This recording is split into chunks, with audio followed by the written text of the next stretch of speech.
importantíssimo para mim. Começar um evento com Ira também, porque é parte da constituição do que nós vamos falar hoje. Então, hoje eu pretendo trazer para vocês um pouquinho da minha adolescência, uma micro coisa da minha adolescência, um pedacinho muito pequeno da minha adolescência, que talvez fale com vocês, alguns de vocês, e outros nem tanto, mas algum tipo de curiosidade a gente tem a partir daí, né? Então, eu trouxe essa música, porque foi um momento muito específico da minha vida e da relação com o meu pai, e que a frase, se meu filho nem nasceu, eu ainda sou filho, se hoje canto essa canção, o que eu cantaria depois? E eu apresentei isso para ele numa necessidade de interlúdio, da gente tentar conversar sobre alguma coisa, sabe? Tentar algum desenvolvimento, porque a adolescência é complexa, a gente não tem como falar, a gente não sabe a língua, a gente não sabe muito o que dizer. Então, para mim, foi fundamental o elemento da cultura dentro da minha constituição psíquica e, posteriormente, na minha vida como comunicólogo. Para quem não sabe, eu sou psicanalista, mas eu venho da comunicação social, eu venho da publicidade e propaganda, eu venho de uma relação de desejo muito intensa, que hoje é base crítica para muito do que eu faço na psicanálise. Então, construções midiáticas, construções de linguagem, tudo isso é muito importante para mim. Só que, dentro do meu desenvolvimento com a minha análise pessoal, muito tempo em análise, por todos os dilemas possíveis, eu percebia que o meu analista ele não conseguia lidar muito bem quando eu trazia alguma coisa da adolescência. Porque na psicanálise a gente tem sempre a constituição de tentar buscar a criança naquele adulto. Isso não está errado, isso está, na verdade, muito certo. Se a gente falar de Freud, por exemplo, ele não tinha adolescentes igual a gente tem hoje. Não existia no mundo adolescentes igual a gente tem hoje. Assim como não existiam adolescentes como a gente tem hoje, não existia tecnologia como a gente tem hoje. Não existiam telas como a gente tem hoje. Não existia consumo como a gente tem hoje. E eu percebi que existe uma certa limitação dele ali dentro dos processos. E eu já estava no caminho de me tornar um psicanalista. E isso se tornou muito importante para mim. Eu estava na publicidade, eu estava na comunicação, eu já lidava com processos como arquétipos. Os arquétipos que a gente encontra na publicidade, sabe, aqueles, nós vamos direcionar para determinado público-alvo. Esse público-alvo, ele é aventureiro, ele é estudante, ele é geek, aqueles nomes que a gente dá em termos de direcionamento de público-alvo, eles vêm de Jung. Eles vêm basicamente da construção arquetípica trazida por Jung. E aí, uma das minhas primeiras interlocuções com a psicanálise foi a partir de Jung. E foi muito bom, porque a partir de Jung eu conheci Sigmund Freud. A partir de Jung eu conheci toda a construção da psicanálise e como ela viria a se tornar algo muito importante para a minha vida hoje. E ali nasceu um desejo de me tornar psicanalista, de fazer todo o processo, organizar novamente a minha vida mais uma vez. Então, tudo isso para trazer para vocês que as nossas escolhas dentro de uma linha profissional, elas têm a ver também com as nossas organizações de desejo. E eu acho que isso é fundamental para o que a gente vai falar aqui hoje. Porque o adolescente que precisava ser escutado por aquele analista, ele não encontrou espaço. Ele sempre era colocado num lugar de, isso é só uma fase, isso é só um momento, isso é só um trecho da sua jornada, você tem que parar de chorar, sabe? Você tem que se tornar um adulto. Mas no meio disso tudo, o que a gente descobre é que a adolescência é uma sequência de lutos. É a sequência, o nosso luto do corpo adolescente, é o nosso luto dos desejos, do nosso corpo infantil, é o nosso luto dos nossos desejos infantis, é o nosso luto de uma possibilidade de estar sempre caminhando junto com alguém e tendo pessoas responsáveis por nós. Tem uma sequência de lutos nos quais a gente é inserido na adolescência. E muitos desses lutos não são escutados. Eu fui até um outro psicanalista depois disso e também encontrei a mesma barreira. E conforme a minha busca por isso começou a se tornar mais, assim, parte do meu desejo mesmo, eu me deparei com alguns textos de Freud que falavam sobre a puberdade, mas eu encontrei em outro autor o que eu precisava para aquele impulso de fazer a conexão da psicanálise com a adolescência. O nome desse autor era Sandor Ferenczi. Foi o primeiro texto de Ferenczi que chegou até mim. Aliás, por um outro psicanalista que não era o meu psicanalista, e eu acho super curioso isso. E aí eu encontrei um espaço para tentar estudar um pouco mais do que seria essa adolescência. E há mais ou menos uns 5 anos eu me dedico a esse caminho, a essa jornada. Encontrei algumas coisas, sim. Encontrei preocupações, encontrei textos, encontrei teoria, mas o que eu encontrei mais do que qualquer outra coisa é o que o adolescente ele acaba passando, cada um de nós aqui passou em algum momento, que é um certo silenciamento. Ah, mas não dá para atender adolescentes, eles não entram em transferência. Ah, não dá para adolescente, não faz associação livre. Ah, o adolescente é muito rápido, ele pensa ali, ele quer trazer aquilo, tal. E com o tempo e as bibliografias que eu fui colecionando no caminho, eu comecei a entender que dava sim para a gente conversar um pouco mais sobre esse sujeito. Só que esse sujeito era muito novo, ele é novo historicamente. E aí eu fiquei apaixonado por tentar descobrir o que a gente poderia fazer com isso. As conexões que eu encontrei dentro desse espaço me levaram a estruturas ambientes a partir de Winnicott, me levaram a escutar a criança de uma outra forma a partir de Klein, entender o mal-estar de cada época a partir de Freud, entender uma confusão de línguas a partir de Sandor Ferenczi, e junto com tudo isso, um monte de teoria, mas talvez pouca prática. O que eu encontrava era assim, vamos teorizar sobre esse jovem, e daí um postulado extremamente complexo de tal, é isso, é aquilo, etc. Legal, isso é importante. Mas como é que a gente coloca essa prática dentro do discurso psicanalítico? Essa foi a minha maior dúvida. E junto com isso, trazendo isso, a EPC, Escola de Psicanálise de Curitiba, foi uma grande parceira minha nisso, eu montei um primeiro curso chamado Psicanálise e Adolescência. Quem está aqui já ouviu essa história algumas vezes, né?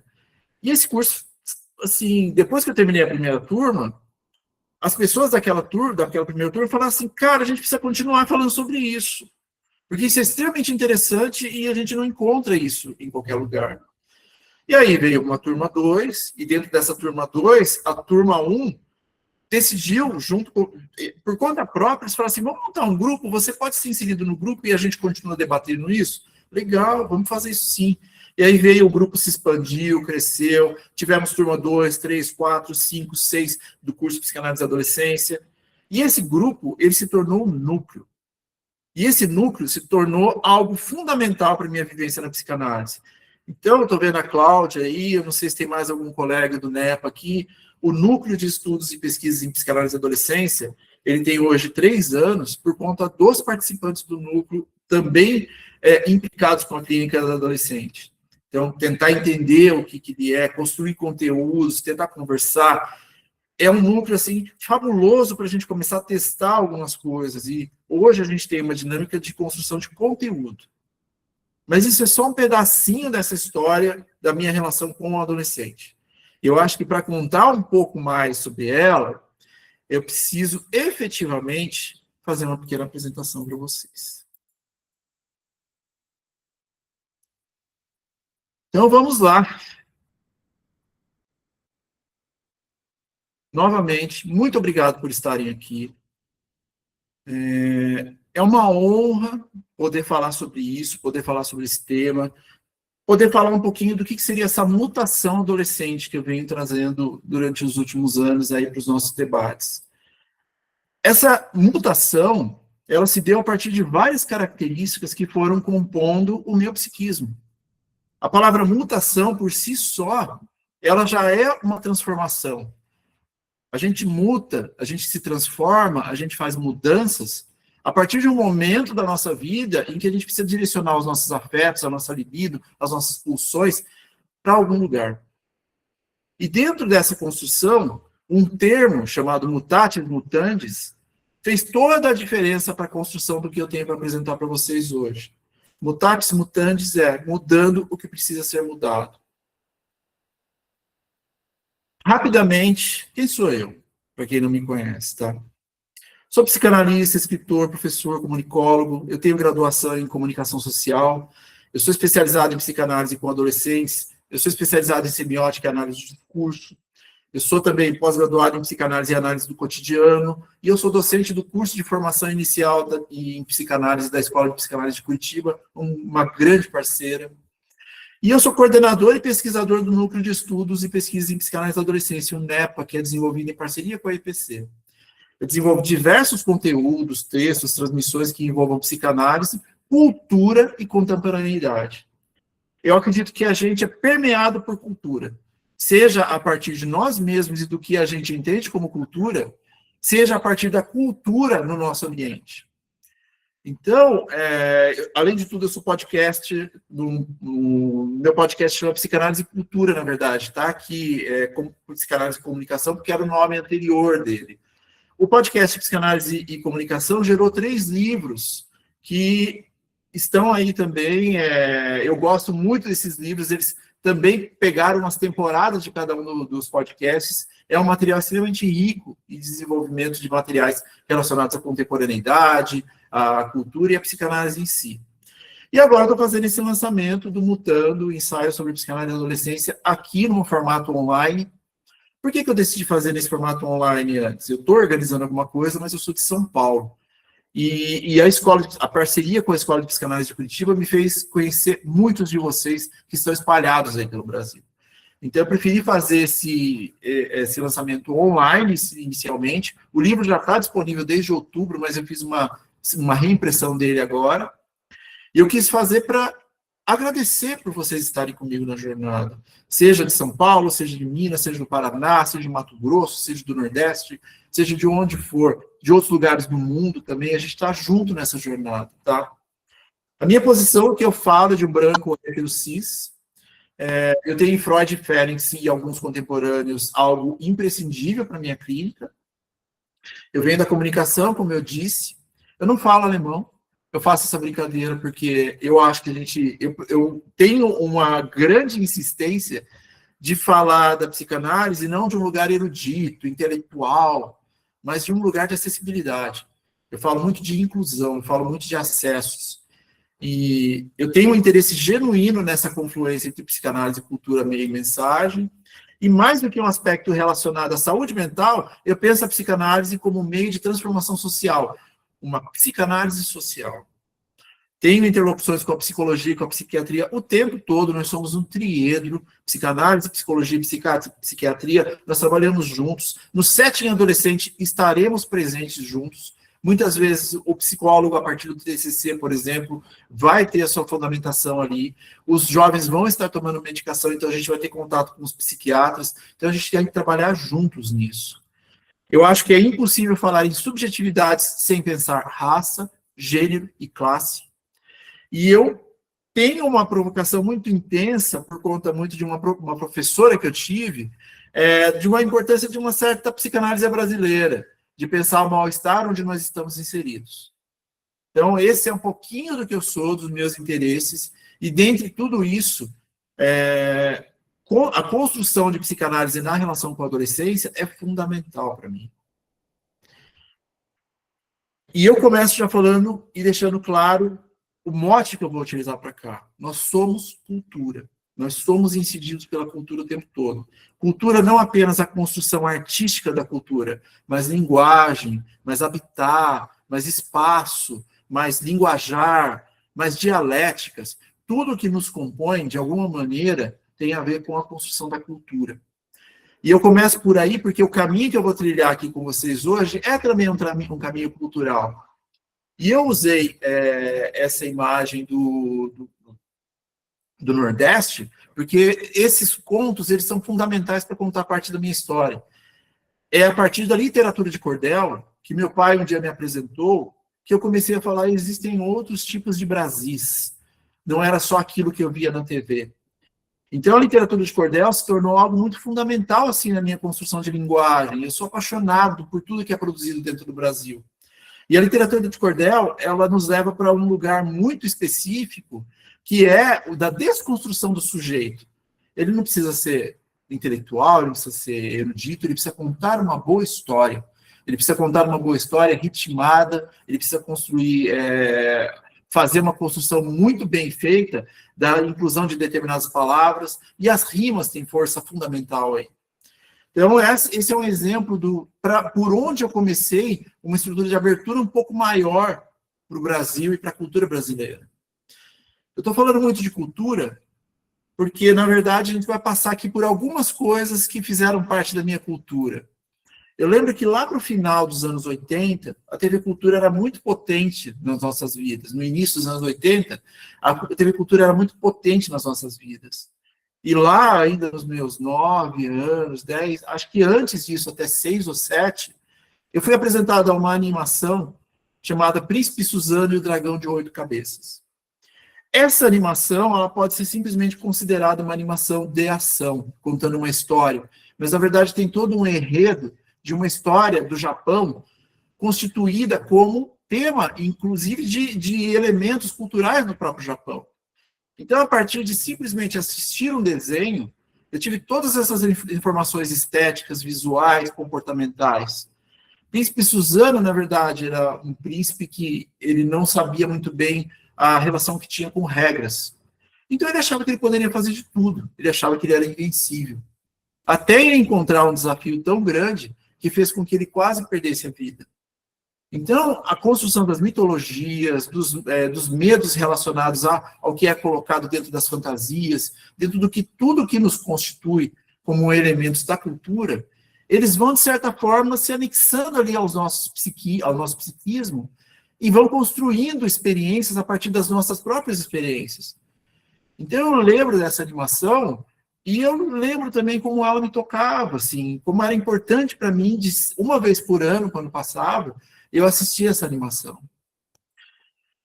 Junto com esse elemento, algo muito importante também e potente é a nossa cultura brasileira. Então, o Sítio do Pica-Pau Amarelo foi outro construto assim, muito importante da minha vida. Não apenas porque apresentou Monteiro Lobato, fazia com que a minha forma de me posicionar na escola também pudesse ser um pouquinho mais enriquecida, então dava para falar sobre aqueles personagens, mas principalmente porque o Sítio do Pica-Pau Amarelo trazia uma confluência de outras culturas. Então, a cultura grega, a cultura de outros países, tudo isso aparecia dentro do Sítio do Pica-Pau Amarelo. Mas eu trouxe esse episódio especificamente, que era um episódio que era algo que me tirava o sono, que era essa figura do Minotauro. Esse Minotauro, ele tirou meu sono durante vários dias. Eu até liguei para minha mãe para perguntar para ela se isso era parte da minha fantasia ou não. E eu realmente tinha medo do Minotauro.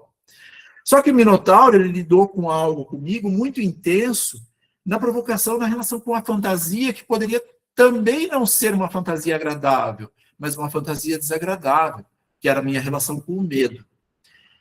Isso tudo vai permeando a nossa construção a partir desses símbolos e dessas inscrições. Um outro momento muito importante da minha vida, e eu acho que para pessoas da minha idade também talvez tenha sido, eu era um garoto muito da televisão, é o especial de Natal da Turma da Mônica. E ali tinha um outro elemento, que eram personagens que eram brasileiros também, além do Sítio do Pica-Pau, era uma animação brasileira. Era algo que, sim, atravessava fronteiras dentro do que a gente imaginava. Aquela revista que a gente lia, de repente ela estava animada, de repente ela estava ali na nossa frente. E isso foi fundamental para me movimentar dentro do meu desejo posterior, e eu nem sabia que isso ia acontecer. Que era o meu direcionamento para a comunicação social, que era o meu direcionamento para o design, que era o meu direcionamento para a cultura de uma forma geral. E eu brinco com isso, mas eu fui educado pelo Pernalonga. Eu acho que de todas as animações que eu assisti, quem me educou foi o Pernalonga. Porque o Pernalonga, com toda a dinâmica da violência, ele também ensinava a gente, era um outro momento da violência, tá? Então, martelar alguém não era um problema. A gente vai pegar Tom e Jerry, por exemplo, era alguma coisa nesse sentido. Mas, assim, existia algo no Pernalonga que era algo meio inalcançável para nós, assim, numa classe social desfavorecida, que era a música clássica. A música clássica estava muito presente nos desenhos do Pernalonga. E concatenar, deixar as coisas, essa animação batendo com a música, que seria Beethoven, Schubert, o que fosse, era algo impressionante para a época. Então, o Pernalonga ainda tudo era um otimista. Ele sempre achava que ia ganhar. E o contraponto dele era o Patolino, alguém que era um pessimista. E isso foi nos agregando ali uma dinâmica de, tá, a gente vai ter que lidar com frustrações também. Além do nosso desejo, nem tudo vai dar certo, mas a gente tem um dia seguinte para poder lidar com isso. Então, o Príncipe Suzano, na verdade, ele me ensinou muito sobre cultura oriental, desafios e responsabilidades, e a inserção desses mitos no desenvolvimento infantil.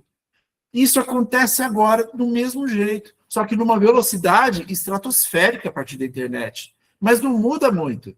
Essas crianças, esses adolescentes, eles também estão recebendo impulso. O Sítio do Pica-Pau Amarelo me posicionou numa organização focada numa cultura brasileira. Além de tudo, tinha toda a coisa dos mitos gregos, por exemplo, eles eram muito presentes na literatura de Monteiro Lobato, independente do que a gente foi descobrir do Monteiro Lobato em algum outro momento, tá? O Sítio do Pica-Pau Amarelo também nos falava muito sobre relações de amizade. Então, de certa forma, tudo que a gente assistia, tudo que permeia a gente em termos de cultura, nos ensina, nos grava alguma coisa. Então, quando a gente vai falar, por exemplo, de Maurício de Souza, tem toda a questão das festas, tem todos os feriados, as religiões, Chico Bento, tem tudo que permeia uma cultura brasileira mais ampla, que muitas vezes a gente não tinha acesso também.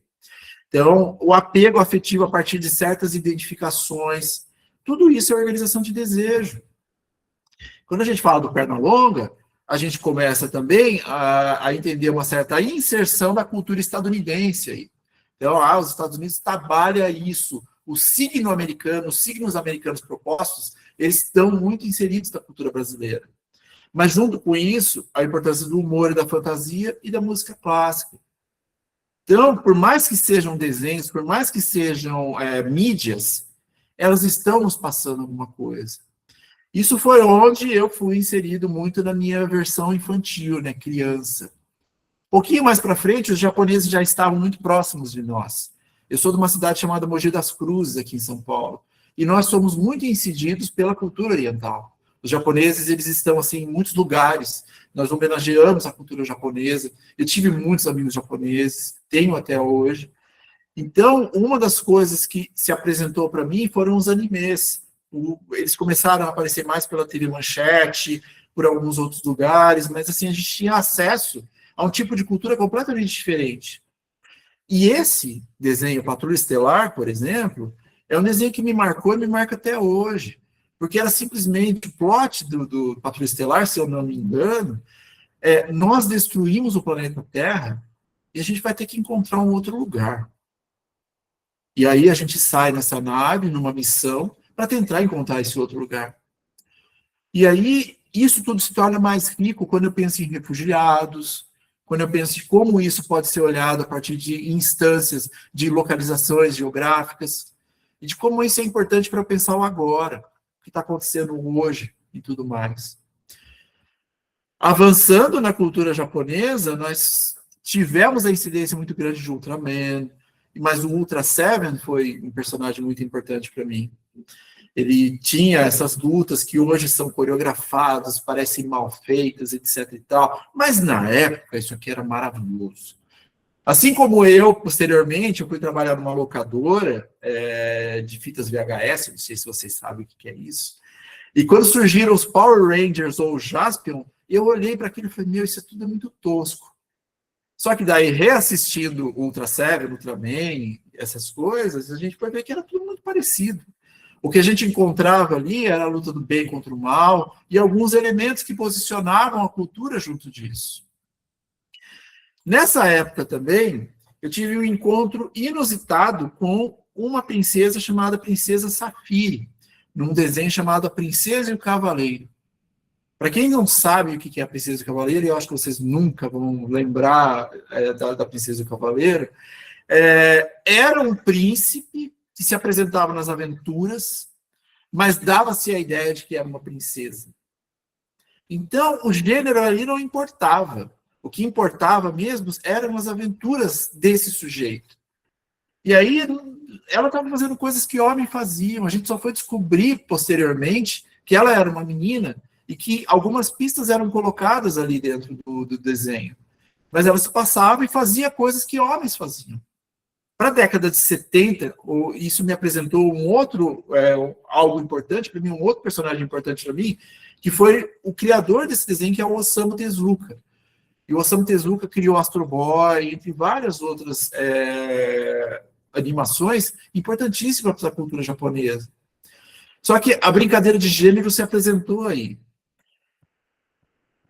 E por último, pelo menos nesse momento, vocês não devem nem saber quem são os Trapalhões também.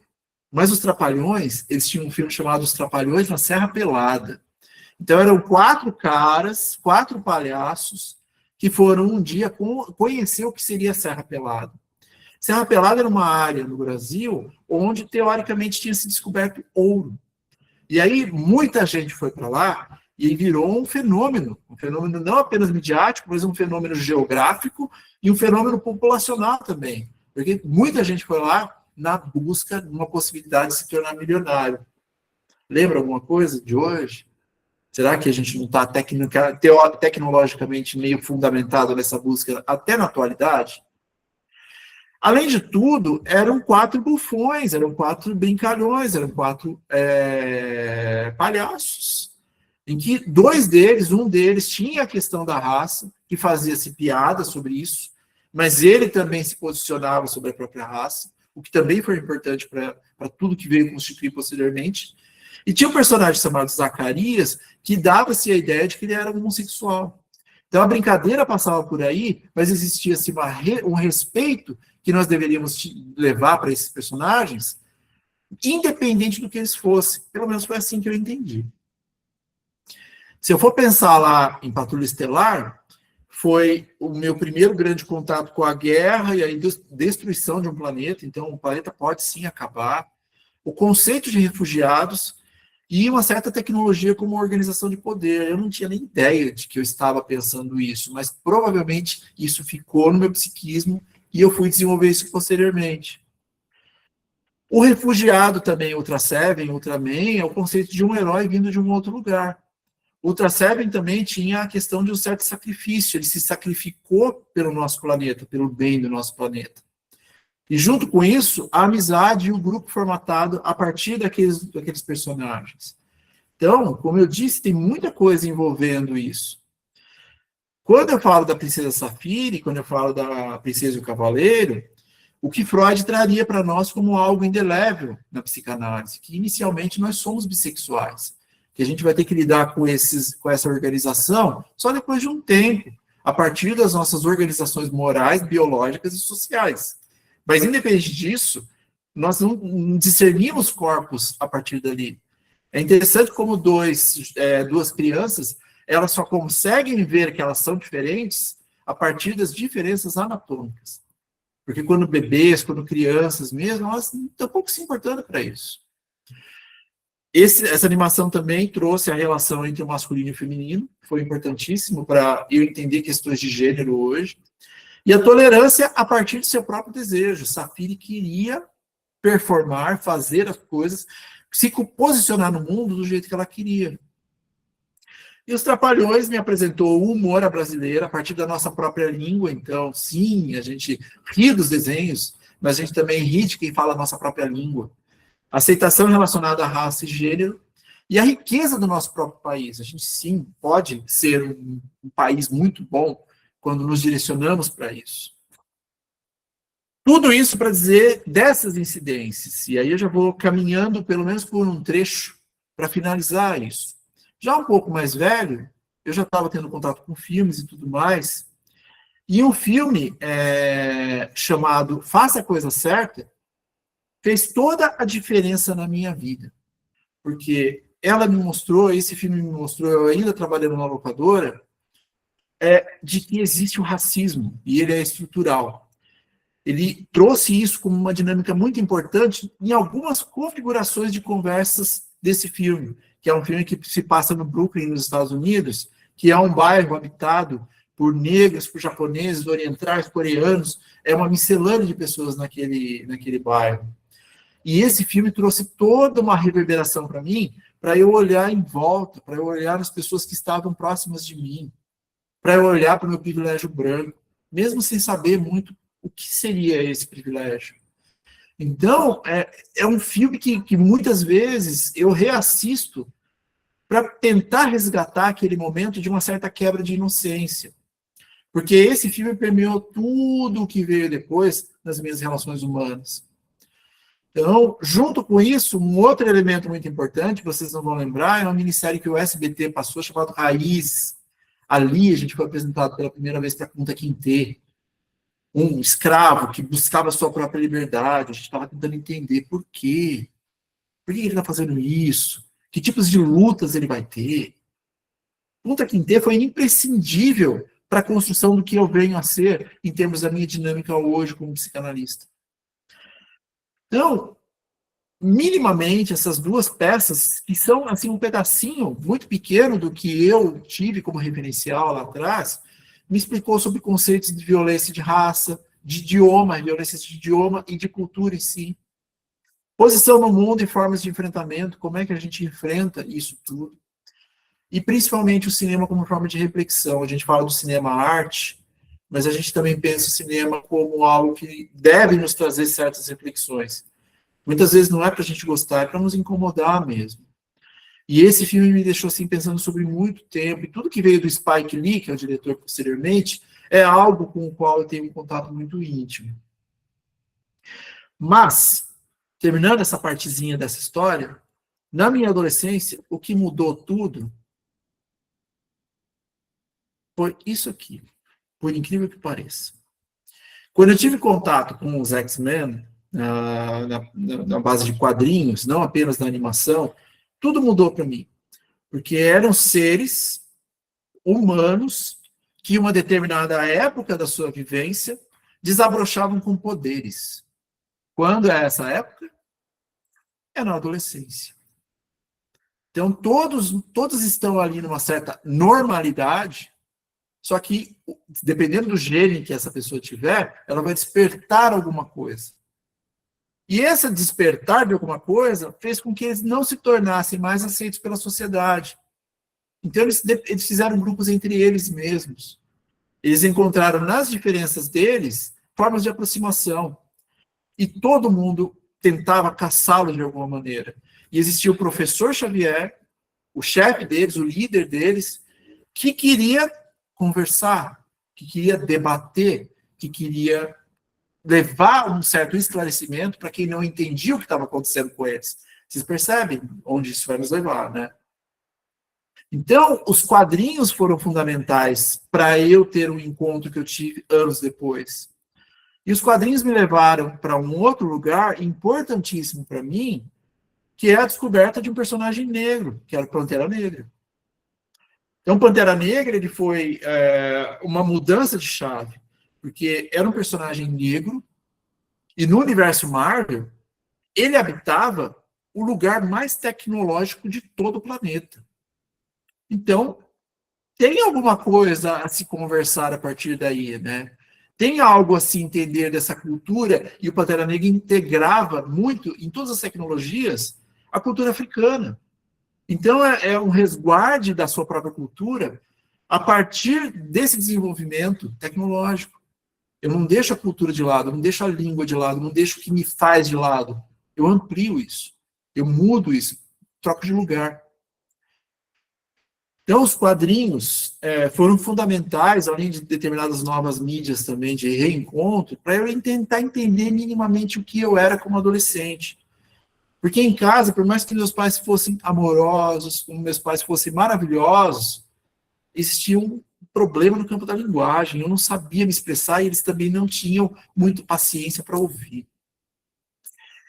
Porque é isso, a gente tem também um campo geracional, hoje em dia, muito mais intenso, que faz com que determinadas línguas elas se atropelem no processo. Os quadrinhos me ensinaram também muito sobre discriminação e, posteriormente, sobre a força da não violência. Então, o adolescente, com tudo que ele está sentindo, ele também encontra ali algumas formas de descarga disso que ele está sentindo. E uma delas é tentar se entender, e é tentar entender o seu próprio lugar no mundo. Então, quando eu falo da mutação, quando eu falo desse mutando, quando eu falo dessa perspectiva, é um pouco por aí, desse mudando o que precisa ser mudado, o mutatis mutandis. Querendo ou não, a primeira vez que eu ouvi esse termo foi na própria revista dos X-Men. Lema atribuído à Escola de Jovens Superdotados do professor Xavier. Traduz com precisão e travessia da adolescência, e é justamente nessa fase que no universo dos X-Men, os poderes mutantes começam a emergir. Não por acaso, no auge das turbulências físicas, emocionais e identitárias. Mais do que o espaço para o controle das habilidades, a escola simboliza um lugar de escuta e elaboração das diferenças, onde a mutação literal dos corpos ecoa as mutações psíquicas e sociais do sujeito em transformação. Junto com isso, qual é o outro momento que eu encontrei esse termo? Vamos lá para Sandor Ferenczi, em Transferência e Introjeção, de 1909. De um ponto de vista psicanalítico, as diferenças entre os processos mentais normais e neuróticos são incontestáveis e exclusivamente de ordem quantitativa, e os conhecimentos fornecidos pelo estudo da vida mental dos neuróticos são vários, mutatis mutandis, mudando o que precisa ser mudado, para a dos indivíduos normais. É previsível, portanto, que as sugestões inspiradas por um indivíduo a um outro mobilizem os complexos que agem nas neuroses. É todo mundo igual. Está todo mundo ali tendo que lidar com algum tipo de descarga. Então, esse mudando o que precisa ser mudado é o que fomentou a construção da obra que a gente está falando hoje. E tem muito disso na construção com outros elementos da psicanálise em si. Ainda nessa base introdutória, a gente tem na psicanálise essa formação infantil baseada em referência e fantasia. Todos nós temos. Quando a gente está desenvolvendo as nossas primeiras conexões, nossas primeiras elaborações, a gente vai trabalhar no campo da fantasia, porque a gente não tem experiências suficientes. A psicanálise traz isso a partir da puberdade. A psicanálise traz isso de vários outros lugares. A fantasia é fundamental para a gente elaborar. Elaborar presenças, elaborar ausências, elaborar frustrações, elaborar ganhos. E o sujeito que a gente encontra lá no adulto é um pouco muito intensificado desse impacto de como ele foi constituído no seu psiquismo infantil. Então, a infância ainda é uma grande referência para nós. Junto com isso, a importância das culturas e do ambiente em nosso desenvolvimento psíquico. Então, o nosso desenvolvimento psíquico, ele caminha junto com como nós somos cuidados, como nós fizemos o holding, como nós recebemos esse holding, como esse seio mal, como esse seio bom se apresentou, como as dinâmicas do espaço onde eu estou inserido vão fazer com que eu construa o meu psiquismo. Importante salientar que não tem caminho certo nem errado. Ele tem que ser suficiente. Junto também com isso, confronto e dúvida sobre tudo o que nos forma a partir da adolescência. É na adolescência que tudo que a gente recalcou lá atrás, porque a gente ainda não tinha corpo, a gente ainda não tinha vivência e a gente não tinha possibilidade, ele vai retornar agora na adolescência, na percepção de, ei, agora eu posso. Eu tenho mais ou menos a estatura do meu pai, eu tenho as mesmas referências que a minha mãe, então eu posso me tornar esse outro sujeito que eu não podia na infância. Esse é o retorno do recalcado freudiano. Eu não pude lá, o que eu tive que recalcar, porque eu não tinha corpo, não tinha vivência, não tinha experiência, vai voltar com tudo na adolescência. Agora eu posso. Só que, como? Como eu deveria fazer isso? Eu vou desobedecer esses cuidadores que cuidaram tão bem de mim? E aí eu ainda não tenho palavras para expressar, porque eu estou começando a ter minhas experiências. Essas experiências nem sempre são bem vistas pelo ambiente. Só que eu preciso dessas experiências para me arriscar, para me frustrar, para poder me machucar e para falar, eu não vou fazer isso novamente. Só que eu estou no meio termo entre abandonar uma criança, eu olho no espelho como adolescente e falo, quem é esse sujeito?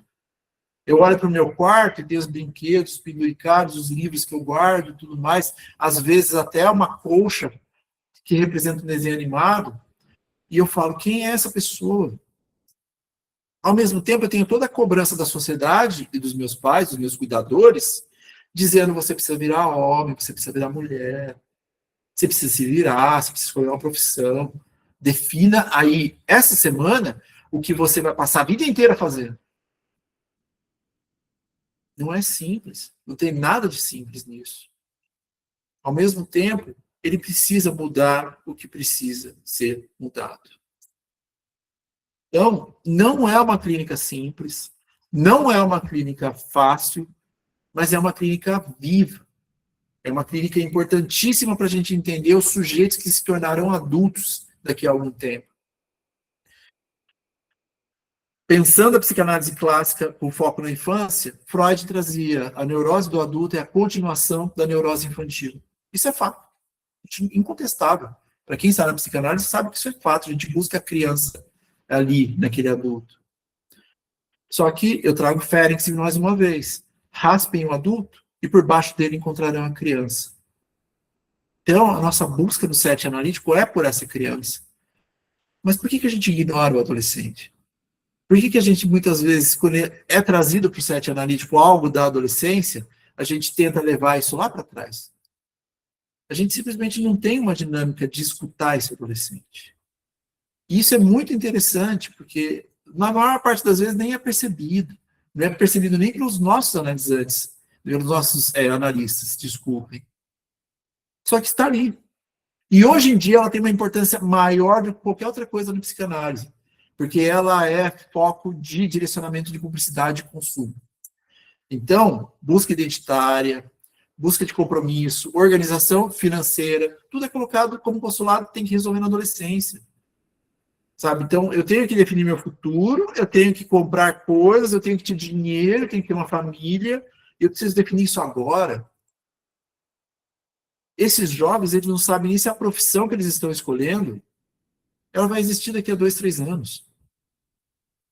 O que faz com isso? Não é igual na minha época. Na minha época já tinha uma turbulência em relação a isso, mas a gente não tinha essa quantidade de escolhas. Mas mais ainda do que quantidade de escolhas, é que as coisas nascem e elas morrem muito rápido, por causa da tecnologia. Nós estamos num desenvolvimento tecnológico como a gente nunca teve na história da humanidade. E a gente não sabe o que fazer com isso.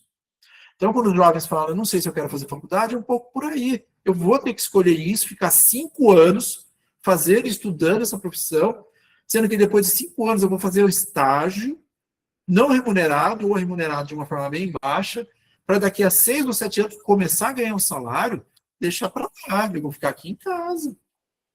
Vou ficar aqui, tá quentinho, tá bom.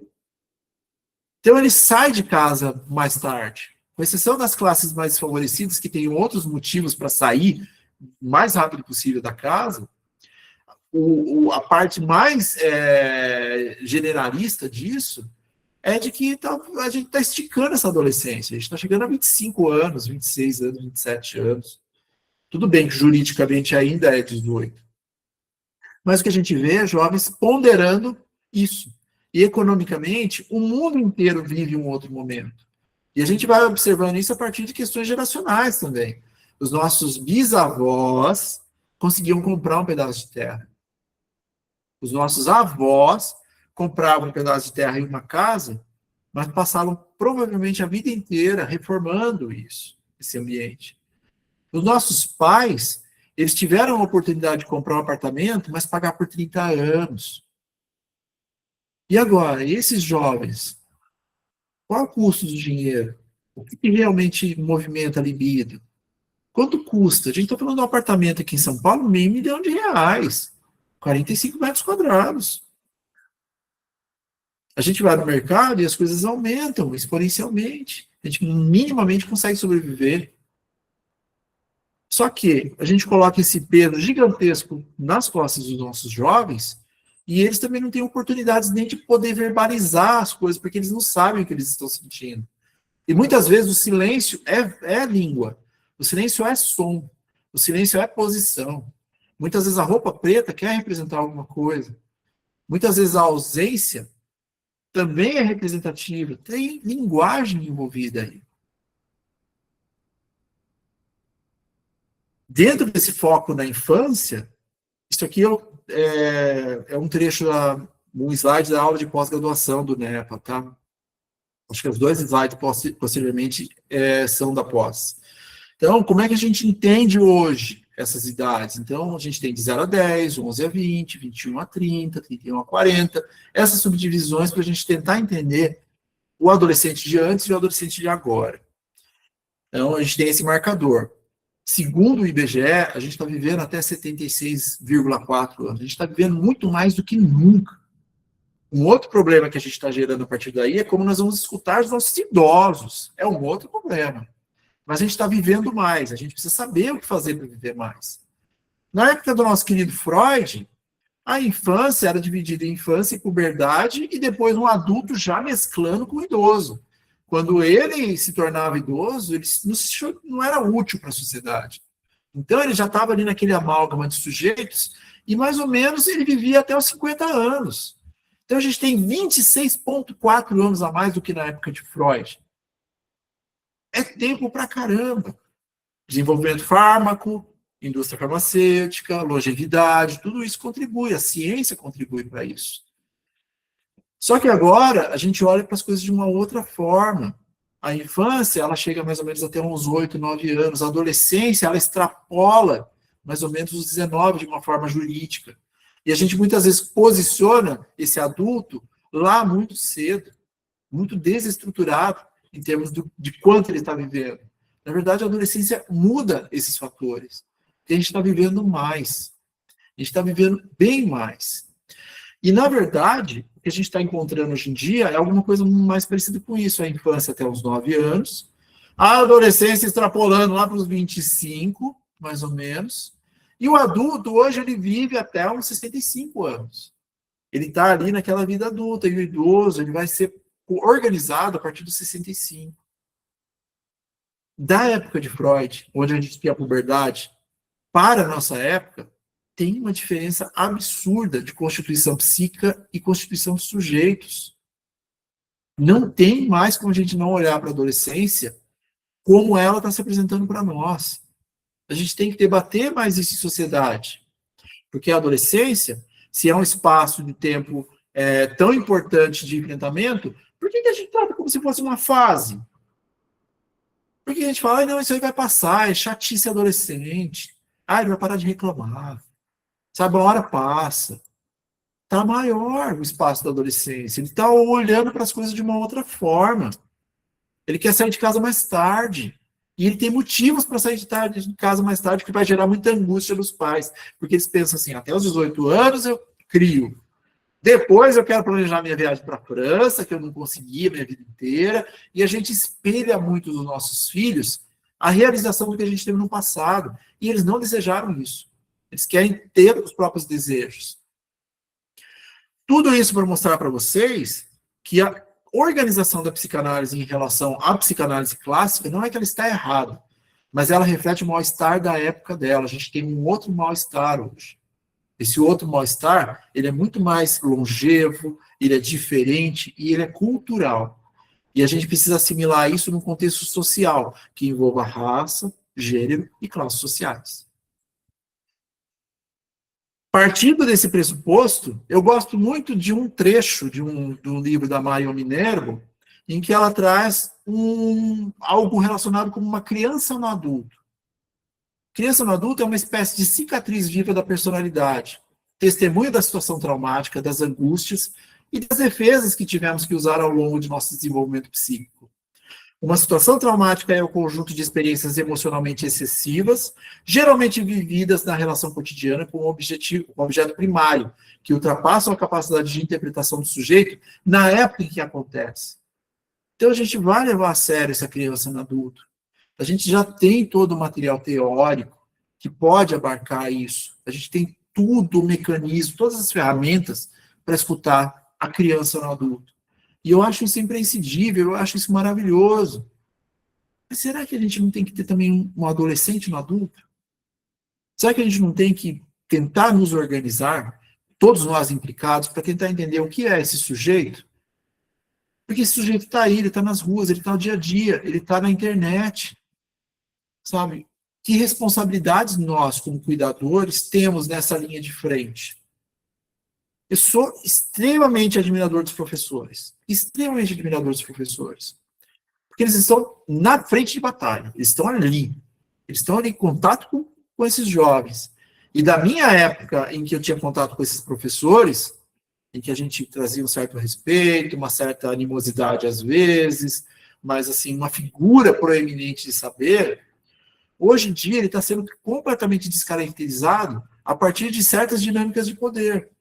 Então, o professor ainda continua sendo essa fonte de saber, de conhecimento, mas ele foi deslocado de lugar. Eu lembro de muitos professores que sem eles eu não estaria aqui hoje. Eu lembro de muitos professores que me disseram, vá por esse caminho, você, por mais assim que esteja confuso, vá. Então, eu sou extremamente grato a todos os professores que passaram na minha vida. Mas será que não está na hora da gente entender o que seria esse adolescente no adulto? E junto com isso, como é que é essa adolescência que a gente encontra hoje, né? Se a gente vive tanto tempo, né? Também é um slide da pós, tá? O pessoal da pós estiver aí, vocês viram isso lá. Então, se a gente tem essa dinâmica hoje em dia, de datas, de idades, por exemplo, eu queria trazer minimamente algumas coisas relacionadas ao desenvolvimento psíquico que nós temos. Então, na infância, a gente vai passar por narcisismo primário e secundário, complexo de Édipo, repressão e recalque, sexualidade expandida, organização de desejo no nosso psiquismo e a construção do nosso princípio de prazer. Então, a infância, ela já está configurada a partir daí. A gente já tem muito material para poder lidar. E isso tudo é observável em clínica. Isso tudo é percepção de sujeito. E isso tudo a gente também vai encontrar na clínica do adolescente, porque quando o adolescente está conosco, ele vai ter uma certa resistência a falar dessa época. Mas ele vai falar. Essa época é importante. Ele tem um pouco de vergonha, sabe? Ele sente falta. Ele vai dizer muitas vezes assim, sinto saudade daquela época. Porque eu não tinha tanta responsabilidade, porque eu não tinha que me posicionar dessa forma, porque eu era acolhido, porque as pessoas entendiam mesmo quando eu não sabia falar. Então, a gente tem vários elementos da constituição do nosso psiquismo a partir daí. Na adolescência, boa parte disso que é da infância vai voltar reconfigurado a partir do retorno do recalcado freudiano. Tá? Então, tudo aquilo que eu tive que lidar de alguma forma foi constituído, eu vou rever tudo isso. Além de tudo, eu vou ter que lidar com a sexualidade expandida, a organização do desejo, o psiquismo mais biológico. O que é a sexualidade expandida para Freud? É o nosso desejo de outros lugares. É não apenas focar prazer numa constituição genital, mas coisas que nos dão prazer.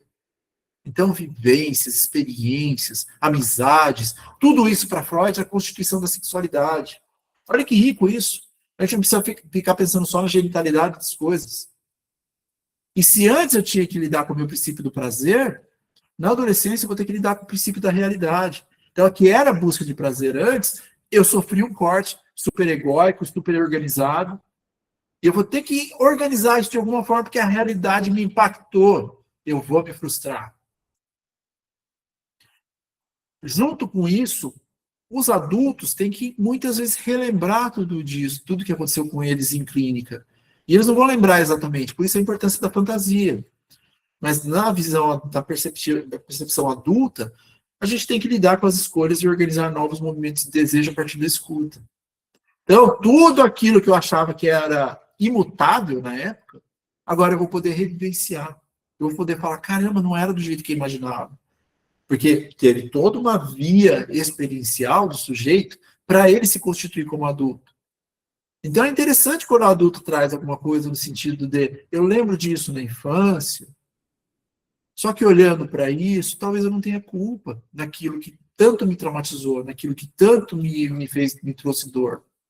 Ele pode revivenciar isso com todas as experiências possíveis. Só que na clínica do adolescente, ele também vai se apresentar. E por que a gente não consegue escutar muito o adolescente? Porque ele é um rebelde, porque era uma fase, porque isso ia passar. Então, a minha proposta provocativa é sempre essa. Será que a gente não tem que escutar esse adolescente de outros lugares? Não apenas uma clínica do adolescente, mas uma clínica do adolescente no adulto?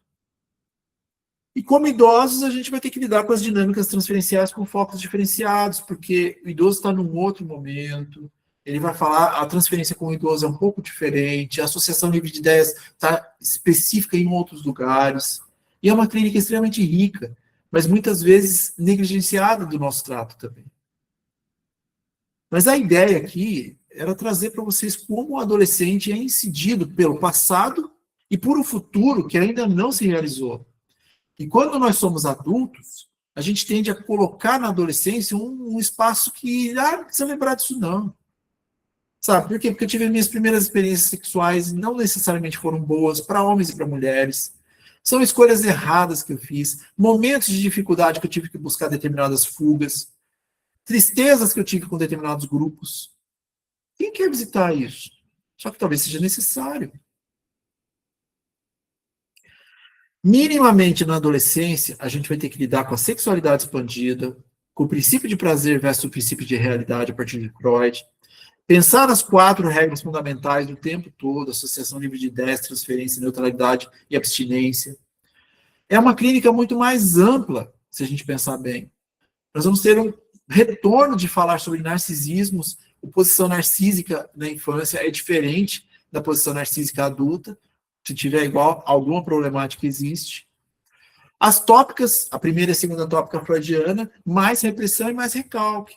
Então não é pouca coisa. Além disso, complexo de Édipo. A gente vai ter que entender aquela triangulação com os cuidadores e que agora está sendo revisitada, só que agora com uma posição de poder adolescente. Só que ele não sabe o que fazer com isso. Quando a gente não sabe o que fazer com isso, muitas vezes a gente fica com raiva.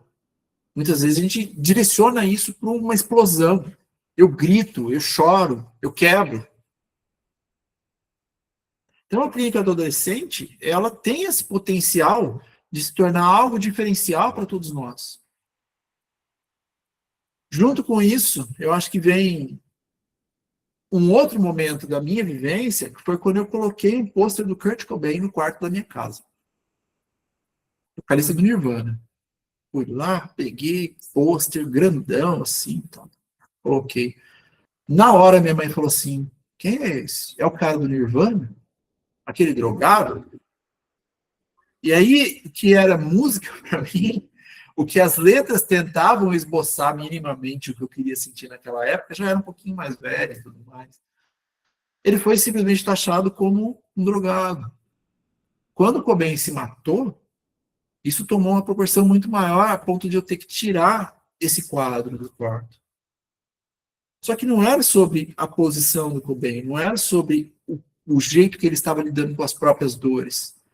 Era a música, era a rítmica, era a dinâmica proporcionada, era a revolta trazida a partir da arte. E isso foi fundamental para eu organizar outras coisas no futuro.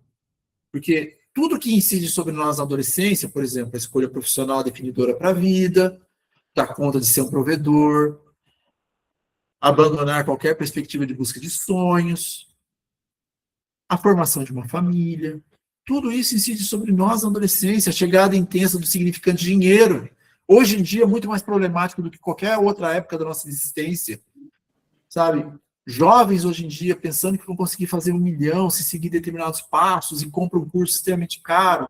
E se eu não resolver isso aqui em um ano, eu sou um loser. Tá todo mundo conseguindo. Eu não conheço ninguém milionário. Vocês conhecem?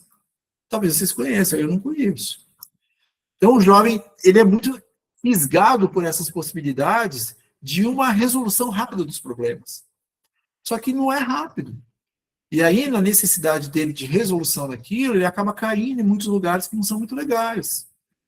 E a gente vai falar de apropriação de grupos, a gente vai falar de lugares meio estranhos para ele estar, uma não conversa, uma não respeitabilidade com os cuidadores.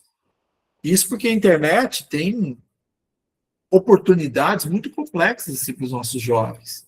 Então, hoje, se a gente tinha alguma dificuldade para lidar com questões da sexualidade na nossa época, na minha época, hoje em dia, com 2 cliques, um garoto de 10 anos, ele chega na pornografia. Ah, mas eu tenho todos os aplicativos para não utilizar, etc. E tal. Eles vão dar um jeito. Eles vão dar um jeito porque eles têm amigos, porque eles têm escola, porque eles têm grupos. Se a gente não se precaver desse tipo de conteúdo e não estar com eles antes da internet em si, uma internet ruim, uma internet do mal, que tipo de jovens a gente está formando? Se a gente tem essa incidência de que fazendo determinado tipo de vídeo eu vou ganhar muito mais do que se eu fizer faculdade, é uma dinâmica da cultura, é uma dinâmica social. Então, por que eu vou estudar? Se eu posso virar um youtuber, se eu posso virar um influencer, tudo isso incide sobre a nossa cultura. Fazer parte dos grupos, entender a nossa própria sexualidade, tudo isso ainda é confuso, do mesmo jeito que era para nós. Só que agora, com outros artifícios midiáticos. Então, tem pais aí muito preocupados, tem pais cuidadores muito preocupados, é claro que tem. Só que a gente tem questões geracionais, a gente tem a mulher se desenvolvendo em termos dos seus próprios direitos. Então, tem isso também que é super importante para a gente entender na clínica. É muito interessante ver filhos de mães solteiras sendo mais organizados psiquicamente do que filhos que são inseridos numa dinâmica de pais que não se dão bem. Isso tudo é passível de estudo, isso tudo é passível de teorizar, isso tudo é passível de prática. Então, entender o sujeito da atualidade, entender onde nós estamos inseridos, é fundamental para a clínica. Eu trago esse... Não sei por que não passou aqui. Eu trago um slide no curso Psicanálise da Adolescência, hoje em dia esse curso é gravado, em que eu mostro todos os dilemas atravessados pelo adolescente. Então, primeiro emprego, comparações, pornografia, sair de casa, relações de poder, troca de amigos, inteligência artificial, causas sociais, masturbação, despedida de sua vida, de sua infância pregressa, drogas lícitas e ilícitas, hormônios, diagnósticos e remédios, menstruação, primeira relação sexual, comparações, tudo isso incide sobre o adolescente. E a gente vai ter um caos completo. E todo esse caos tendo que ser dimensionado no espaço de 5 a 7 anos. É pouquíssimo tempo para tanta coisa. Se nós não tivermos ferramentais de acolhimento, a gente vai ter um problema muito sério. Ele está começando a se apresentar agora. Então, essa geração, ela já está apresentando a problemática do que pode vir a ser. E aí, chegamos nesse lugar, no lugar do encontro de hoje, da perspectiva, olhando para a confluência entre psicanálise, clássica, ortodoxa, fundamental para a nossa clínica. Eu me interessei muito pela construção de um saber relacionado ao que viria a ser a adolescência. E aí eu constituí isso e eu coloquei aqui junto com alguns ornamentos que eu tenho, de totens, que me ainda remetem à infância. São coisas importantes para mim, que a gente não abandona, elas estão lá com a gente de alguma forma. Eu ainda tenho a possibilidade de adquirir os bonecos, etc e tal, é alguma coisa que eu gosto de fazer, para manter a minha criança ainda ativa dentro dos trabalhos que eu desenvolvo. E eles são fundamentais, e foram fundamentais para a constituição desse livro. Então, boa parte do que eu falei para vocês hoje é um pouco do que vocês vão encontrar aí nesse livro, no Mutando. São ensaios curtos, ensaios diretos sobre psicanálise da adolescência. Eu fiz o possível para não ser verborrágico. Eu quero realmente que seja um papo. Eu quero que seja assim, vamos sentar aqui, vamos tomar um café e bater um papo sobre um tema específico. E surgiu dentro do meu desejo a constituição desse material. E o NEPA é fundamental aí, o grupo Psicanálise da Adolescência, todas as pessoas que me cercam na relação com a clínica do adolescente, tudo isso é fundamental para que está trazendo aqui. Então, foi um trabalho de aproximadamente 4 anos para se desenvolver aí, e eu tinha alguns objetivos. O primeiro deles é utilizar a dinâmica do curso Psicanálise da Adolescência, já falo um pouquinho sobre o que ele foi, esse curso que eu falei inicialmente. Hoje ele é um curso online, chamado Introdução à Psicanálise da Adolescência no Mundo Contemporâneo. Então, eu dividi a dinâmica do livro, assim como eu dividi a dinâmica do curso. O curso era com 5 encontros: contextualizar, enfrentar, clinicar, conectar e acompanhar. Então, essa dinâmica atravessou todos os encontros. Eu trazia um pouco sobre cada uma dessas coisas para a gente tentar fazer um caminho do que é o adolescente, até onde a gente consegue acompanhá-lo. E no meio disso tudo, como a gente pode enfrentar os dilemas, como a gente pode construir uma clínica e como a gente pode conectar também. Um outro objetivo, construir um material introdutório para possíveis interessados nos assuntos. Então, sabe, será que essa clínica é interessante? Será que é? Será que não é? Tem uma certa curiosidade. O livro também foi construído nesse sentido. Ao perceber que era uma clínica nova, trazer provocações para que mais pares se interessem, ou pelo menos entendam que é uma clínica que precisa ser levada a sério. Essa é uma grande briga minha, essa é uma grande luta minha. E eu não falo assim, da boca para fora, eu realmente tenho uma implicação muito grande com o assunto. Um outro objetivo era uma linguagem acessível e de fácil absorção. Mesmo que eu utilize aqui no livro uma extensa bibliografia referencial. Tem pelo menos 4, 5 páginas de bibliografia aqui utilizado. Todo livro de psicanálise de adolescentes que eu encontrava, eu comprei. Tudo que eu consegui encontrar e juntando e tudo mais, junto com outras bibliografias que pudessem fazer sentido, eu coloquei de certa forma aqui no livro. Então, eles têm um referencial muito bom. Usar a obra também como referencial bibliográfico para espaços de atenção em teoria e clínica. Então, a ideia é a gente conversar mesmo sobre o assunto, a gente teorizar, a gente cada vez mais enriquecer essa clínica. Mais um objetivo, trabalhar os ensaios como se fosse uma conversa direta, plural e que principalmente despertasse interesse para o tema. Isso para mim foi primordial. Eu quero realmente que as pessoas tenham uma certa curiosidade de saber. Na verdade, a clínica do adolescente, muitas vezes quando a gente encontra algumas pessoas interessadas, elas pensam assim, poxa, a dinâmica é complexa, porque também é uma clínica de cuidadores. Eles ainda não podem, juridicamente, constituir a própria análise. Então, a gente vai ter que falar com os pais, a gente vai ter que falar com os cuidadores. A ironia disso é que, muitas vezes, o adolescente não está organizado exatamente pelo ambiente. Os pais não estão organizados, os cuidadores não estão organizados. Então, é uma clínica ampla, é uma clínica plural. E a gente tem que dar retornos para os cuidadores, a gente tem que conversar, muitas vezes a gente tem que organizar dinâmicas entre eles, e isso tudo é muito rico. Percebendo isso, eu percebi que realmente é uma clínica que pode ser transformadora. Eu tenho uma resistência grande a textos extremamente acadêmicos. Acho que isso afasta as margens da psicanálise. E eu não estou dizendo que eles não são importantes. Aliás, eles são extremamente importantes. Eu sou crítico quando se torna algo verborrágico. Se a gente tem... Eu fui aluno do professor Clóvis, eu sei que é bril, sabe? E tem às vezes a gente lê um texto e a gente lê um livro e a gente não sabe se entendeu. Só que a vida é dinâmica, eu não posso fazer igual o professor Clóvis na filosofia e falar, eu vou ler esse parágrafo e eu vou parar de ler esse parágrafo só quando eu entender. Não dá, a gente não tem tempo para isso. Infelizmente, pelo menos a posição onde eu me coloco em relação à psicanálise é essa. Junto com isso, que fosse algo bonito de se ler. Esse bonito de se ler vem a partir de design, vem a partir de escolha de fontes, vem a partir de uma dinâmica de beleza mesmo, não só estética física, mas estética relacionada ao campo do sentido. Pensar no mundo atual e nas facilidades estranhas oferecidas pelo mercado. Então, eu poderia ter construído isso, a ilustração, por exemplo, por inteligência artificial, mas eu não fiz isso. Eu tenho toda uma dinâmica com a cultura. A cultura envolve agentes como ilustradores, redatores, revisores. A IA pode nos ajudar para algumas coisas. Mas a gente também tem que fazer parte desse construto cultural onde a gente está envolvido. Então, levar o conceito de independência também para além da escrita. Eu estou aqui hoje sozinho, aqui, tentando ordenar tudo que eu fiz. O livro segue esse caminho da independência, porque eu acho que é importante a gente se posicionar sobre o nosso próprio desejo.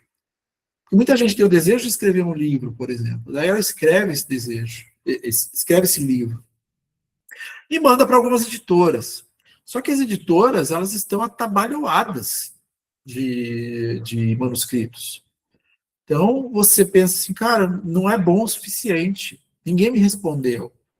E talvez os primeiros passos, hoje a tecnologia nos permite fazer isso, a gente tentar organizar o nosso próprio desejo sem a dependência extrema de outros lugares.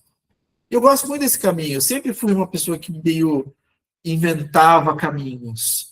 trazia desejos, fazia movimentar. Isso me levou para muitos lugares legais. Na criação com publicidade, por exemplo, ideias que poderiam ser meio doidas eram abraçadas como disruptivas, diferentes. Isso é muito legal. Então, eu gosto de fazer convites. Estou convidando vocês para participar disso, estou convidando vocês para darem uma olhada no que eu tenho a oferecer, e se vocês gostarem, está tudo em ordem. Mas eu gosto do conceito de independência, eu gosto da gente colocar os nossos próprios desejos em movimento. Então, por exemplo, falando de independência, a arte da capa, aliás, quem fez foi o Andy Alves, assim, parceiro, adoro o trabalho do Andy. O Andy é incrível, um cara incrível. O briefing que eu passei, as informações que eu passei para o Andy, foram basicamente assim: eu quero que você lembre da sua adolescência e faça um Onde Está o Wally na capa. Para quê? Para que toda vez que a gente olhe para essa capa, a gente encontre uma coisa diferente. Ele ficou doido com a ideia. Ele falou, vou colocar tudo o que abrangia a minha adolescência. Então ele colocou as coisas deles, que ele passou, as dificuldades e tudo que ele tinha na adolescência, mas eu olhando para isso, eu dou outro significado para essa ilustração dele, porque as minhas vivências são outras. Então foi pensado, foi organizado, tem um porquê tudo isso. E é gostoso olhar a capa e cada vez eu olhar assim e falo, tem uma coisa que eu não tinha visto, olha que interessante isso. Então a ideia toda dessa construção é fazer com que isso seja um pouco mais interativo do que normalmente é. Junto com isso também, isso trouxe um reverso. Então, a gente tem o livro aqui, ele está com a ilustração desse jeito. Internamente, tem todo um cuidado para falar que existe uma parte escura desse conceito todo, que ao mesmo tempo embeleza a obra. Então, foi tudo muito bem pensado, foi tudo muito dentro do meu desejo, foi tudo a minha relação de desejo e a forma que eu queria colocar e um conteúdo que eu acho imprescindível que a gente traga para debates. Eu acho muito rica essa construção que a gente faz. Então, tem páginas inteiras em preto, os capitulares são feitos em preto, tal. Tem o mutando escrito, depois tem um símbolo, que são todas as letras juntos. Eu acho super interessante trabalhar as coisas nesse sentido, de dar significado para a arte. E a organização de capítulos. Então, parte 1, contextualizar. Quem sou eu? Quem é esse jovem? Sabe? Psicanálise, estruturas clínicas de jovens, suas histórias, até vai ser esse texto que eu vou dar uma lida para vocês hoje. Falar de angústias do adolescente através dos tempos, contextualizações históricas, o que eram os tabus, os ritos, sexualidade, elementos da psicanálise, consumo, psicanálise ortodoxa, novas configurações familiares, abismos entre gerações, palavras. Depois vai para a parte 2, enfrentar, cuja pergunta é como eu posso melhorar?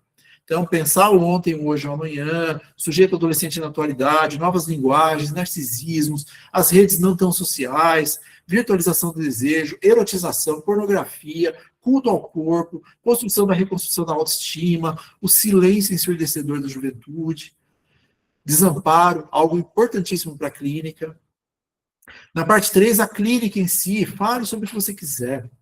Sexualidade não pode ser tabu, fase de desenvolvimento psicossexual, subjetividades, presencial e digital, quais as diferenças entre os dois, não pertencer a nada, ninguém, lugar nenhum, algo muito premente na clínica do adolescente, fragilidade para os perdedores, hoje a constituição do bullying em si, uma geração que hoje é autodidata, ou tenta ser, e lidar com as solidões trazidas a partir daí, uma geração que não gosta de trabalhar. Será que é isso mesmo? Elitismo na psicanálise, acolhimento de classes sociais e a construção de um potencial cético e analítico. Na parte de conexão, na parte de conectar, é muito mais focada nos cuidadores. A gente não sabe o que fazer, nós não sabemos o que fazer. É uma frase muito comum com os cuidadores. Criar conexões, o ideal do eu e o meu ideal, paternidade e desidealização, o bebê que nunca existiu, o luto dos pais por um bebê que eles constituíram, mesmo sem saber que eles iriam ainda ter filhos, conserve suas esquisitices, o lugar dos cuidadores na adolescência contemporânea, as fugas que esses adolescentes têm, isolamento e vazio, você está exausto, falando com os cuidadores. Nós sabemos porque nós também estamos. E o futuro que queremos, telas a serviço da vida. Então, são alguns capítulos aí que permeiam a parte 4.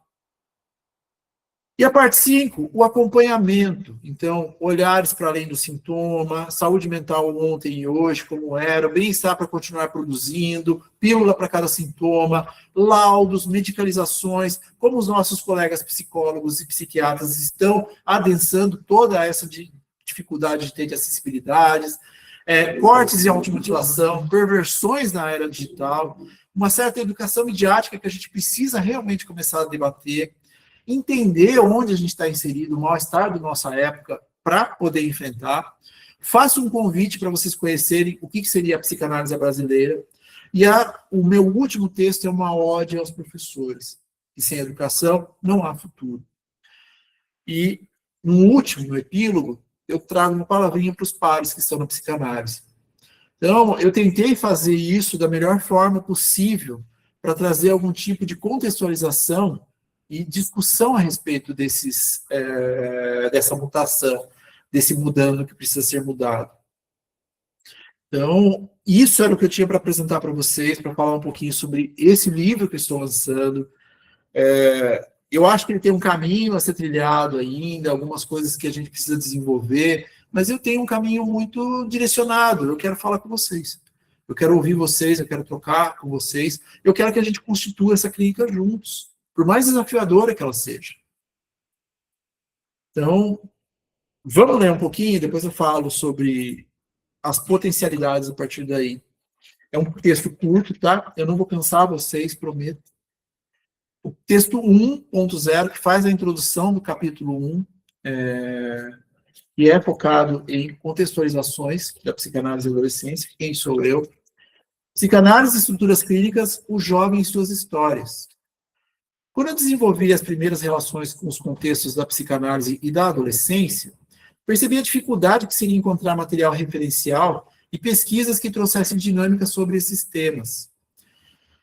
Por mais que existam diversos formatos, textos e dados, não havia um direcionamento efetivo sobre as construções necessárias para a elaboração prática do acolhimento do jovem. Principalmente porque o conceito de adolescente em si é muito recente. O foco recai, em grande parte, sobre uma perspectiva estadunidense, a partir das leituras e informações mais amplamente divulgadas. Uma cultura que nos cerca, somos incididos por ela. Nosso país é muito avançado em termos informacionais e de pesquisa, mas ainda carece de uma leitura menos técnica e mais pragmática sobre alguns assuntos. E a adolescência é um desses assuntos. Então, eu dei alguns passos para trás e tentei montar uma contextualização simplificada, para que possa nos auxiliar nessa jornada, um pequeno olhar histórico, antropológico e, por que não, plural, sobre o que incide sobre os nossos adolescentes, bem como sobre a confluência dos conceitos clássicos da psicanálise que podem nos orientar nesse caminho. E são ensaios porque há um construto em andamento que pode ser constituído a várias mãos, inclusive as suas. Entretanto, esse não é um mapa, é simplesmente um caminho de pedaços de pão para que possamos nos guiar rumo a um debate mais amplo e acolhedor sobre uma clínica que atenda às necessidades do hoje, mas com uma fundamentação no ontem. A partir daí, quem sabe, o amanhã tem um novo formato, de preferência mais digno, paciente e com mais amparo para a nossa juventude. Isso é o que abre o contexto inicial, capítulo inicial, e eu acho que ele já diz muito do que eu tenho trazido para vocês no dia de hoje. O texto escolhido chama-se Psicanálise e Estruturas Clínicas, o Jovem e Suas Histórias. E é isso que eu tinha para trazer para vocês. Obviamente eu vou falar de lançamento, obviamente eu vou trazer alguma coisa a respeito de valores, então o livro já está pronto, eu já tenho a primeira edição reeditada, já em mãos. Já foram, algumas pessoas já adquiriram, eu agradeço demais a elas. E o preço dele, eu estou comercializando por R$ 98,00, com frete incluso para todo o Brasil. Então, não tem frete, tá? É o valor de R$ 98,00, independente do frete. Você pode estar em qualquer lugar do país, a gente vai mandar. E 2 vezes no cartão de crédito. É um livro de 365 páginas, não é um livro pequeno, tá? É um livro que tem um cuidado muito grande, que são mais de 70 ensaios. Então, fica aí o convite, caso vocês se interessem, caso vocês queiram adquirir, tá? Eu vou colocar o link para comprar aí no chat, já está disponível. E agora eu abro para vocês para a gente conversar um pouquinho, tá? Ah, últimos recados. Eu falei aqui do curso livre online, que foi o curso inicial de psicanálise da adolescência. Eu remodelei ele, chamei para Introdução à Psicanálise da Adolescência no Mundo Contemporâneo. Ele também está online na plataforma da Escola de Psicanálise de Curitiba. Eu vou colocar aqui no chat também. Caso vocês não consigam encontrar, me peçam, eu mando para vocês, tá? E junto com isso, um convite para vocês conhecerem o podcast Psicanálise e Cultura, ele está em todos os tocadores, tá? Está na temporada 6 já. Eu trago uma fala livre ali, vou trazendo de associação livre com alguns pequenos pontos junto com isso. E eu tenho intensificado também um braço do Psicanálise e Cultura Podcast para o meu canal do YouTube. Então, hoje, amanhã, na verdade, sai o segundo módulo do curso Psicanálise Clássica versus Contemporânea, que eu comecei a colocar uma vez por semana ali no canal do YouTube. Então, além de alguns outros vídeos, a ideia é fazer uma manutenção daquilo com cursos, com trechos, com análises e com outros momentos aí que a gente possa trocar, tá? Um último recado, se tem alguém do NEPA aí, eu vi que a Cláudia estava aí, se tem alguém do NEPA aí, eu só tenho a agradecer a vocês, porque sem a provocação de vocês, sem a provocação sobre uma clínica do adolescente, a gente não estaria no caminho, nós não estaríamos no caminho que estamos hoje. Então, só me dá orgulho trocar com vocês de 15 em 15 dias, falando isso de encontros online, mas a gente troca praticamente todo dia em grupo de WhatsApp. Então, obrigado demais, de coração, a vocês por fazerem parte dessa jornada, tá? Quem quiser conhecer um pouco do trabalho do NEPA, vou colocar os links ali no chat também, mas tem perfil no Instagram, e caso vocês queiram ler os textos maravilhosos produzidos pelo pessoal do NEPA, nepa.com.br, com 2 P's, neppa.com.br. E eu achei essa foto, não sei de onde, não tinha muitas fotos assim do Sandro adolescente. Esse Sandro adolescente fala com o adolescente de vocês hoje. Muito obrigado por estarem aqui, pela presença. Espero que as trocas sejam fundamentais e contem comigo na jornada. A jornada é em pares. Mesmo esse Sandro que não sabia ainda o que ia acontecer, ele hoje em dia está muito orgulhoso do que ele veio a ser, por mais dificuldades que ele tenha tido no processo. Então, vamos acompanhar nossos jovens, eles precisam da gente, tá? Deixa eu parar a gravação, porque, sabe, né?